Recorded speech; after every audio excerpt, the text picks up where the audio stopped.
Assalamualaikum warahmatullahi wabarakatuh. Nama saya Kasihara dari PGMI Unit 1 semester 3 yang akan menjelaskan tentang hasil resume saya tentang layanan pendidikan anak berkebutuhan khusus.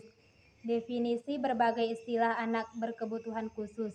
Kebutuhan khusus dapat dimaknai sebagai kebutuhan khas setiap anak terkait dengan kondisi fisik, emosional, mental, sosial, dan atau kecerdasan bakat istimewa yang dimilikinya. Tanpa dipenuhinya kebutuhan khusus tersebut, potensi yang dimiliki tidak akan berkembang optimal. Klasifikasi anak dengan kebutuhan khusus. Jenis kebutuhan khusus sangat terkait dengan tingkah kesulitan yang dihadapi anak dalam mengikuti proses pembelajaran. Jenis kesulitan inilah yang memunculkan kebutuhan khusus agar anak dapat mengembangkan potensinya secara optimal. Jenis-jenis kelainan di bawah normal ialah tunanetra. Tunanetra berarti kurang penglihatan. Yang kedua, tunarunggu. Tunarunggu yang mengalami gangguan pendengaran. Yang ketiga, gangguan komunikasi. Gangguan komunikasi merupakan gangguan yang cukup signifikan karena kemampuan berkomunikasi memungkinkan seseorang untuk berinteraksi dengan orang lain. Yang keempat, tunarahita. Tunarahita atau sering dikenal dengan cacat mental adalah kemampuan mental yang berada di bawah normal. Yang kelima, tunadaksa. Tunadaksa secara harfiah berarti cacat fisik. Yang keenam, tunalaras. Tunalaras berarti gangguan emosi. Dan yang ketujuh, anak berkesulitan belajar. Anak berkesulitan belajar merupakan anak-anak yang mendapat kesulitan belajar bukan karena kelainan yang dideritanya. Yang kedelapan, tunaganda. Tunaganda adalah mereka yang menyandang lebih dari satu jenis kelainan.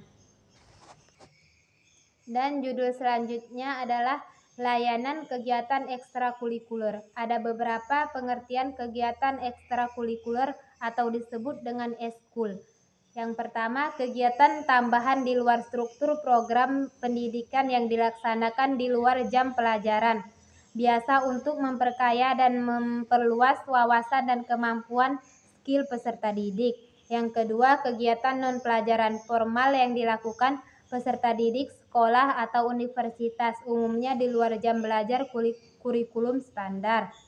Dan tujuan dan fungsi pelaksanaan kegiatan ekstrakurikuler.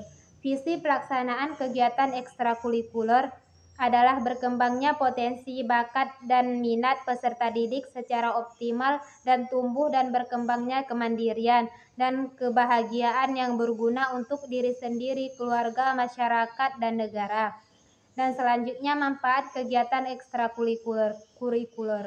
Saya akan menjelaskan beberapa di antaranya. Yang pertama, peserta didik terlatih dalam kegiatan organisasi. Yang kedua, peserta didik dapat melatih diri bagaimana menjadi seorang pemimpin. Yang ketiga, peserta didik dapat melatih keterampilan untuk dapat berkembang.